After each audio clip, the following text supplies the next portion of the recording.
Բարի լույս, սիրելիներս։ Այսօր համբարձման տոնն է, մեր Տեր Հիսուս Քրիստոսի համբարձման օրն է։ Տեսեք Գործք առաքելոցը ինչպես է ներկայացնում այսօրվա դրվագը։ Եվ երբ այս խոսքերն ասաց, մինչ նրանք դեռ նայում էին, երկինք վերացավ, եւ ամպը նրան ծածկեց նրանց աչքերից։ Եվ մինչ իրենց աչքերը հառած նայում էին նրա երկինք գնալուն, ահա նրանց երևացին սպիտակ զգեստների մեջ երկու մարդիկ, որոնք եւ ասացին. Ով Գալիլեացիներ, ինչու կանգնած նայում եք երկնքին։ Այս Հիսուսը, որ ձեր միջից երկինք վերացավ, պիտի գա նույն ձևով, ինչպես տեսաք նրա երկինք գնալը։ Սիրելիներ, մեր Տեր Հիսուս Քրիստոս երկինք վերացավ, բաժանվեց, գնաց հոր մոտ, այլևս մեզ հետ կապ չունի, սխալ է, եթե այսպես է։ Հիսուս Քրիստոսի համբարձումը վերադարձ է դեպի Հայր, բայց միաժամանակ նաև բաժանվել բոլորի մեջ։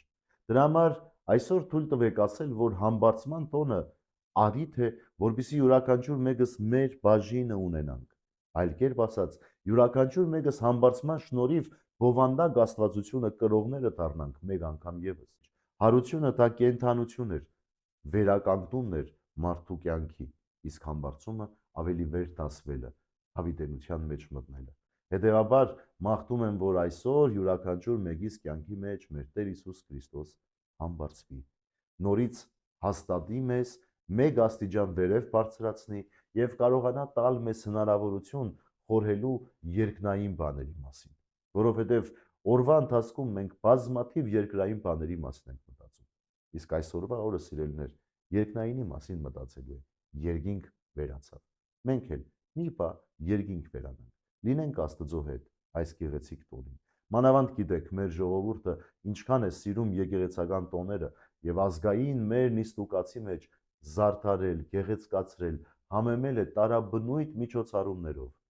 Եվ այսօր էլ վստահ եմ, մեր երեխաները, մեր պատանիները, երիտասարդները պիտի անդրադառնան այս համբարձման տոնին։ Իսկ եթե հանգարց չկարողանան անդրադառնալ, սիրելի մեծեր, որոնք գիտեք, դուք ապրել եք այդ տոնը,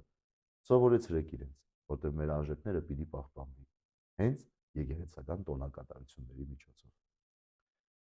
Աստված օրհնի ձեզ, բարի եւ խաղաղ օր ձեզ բոլորիդ։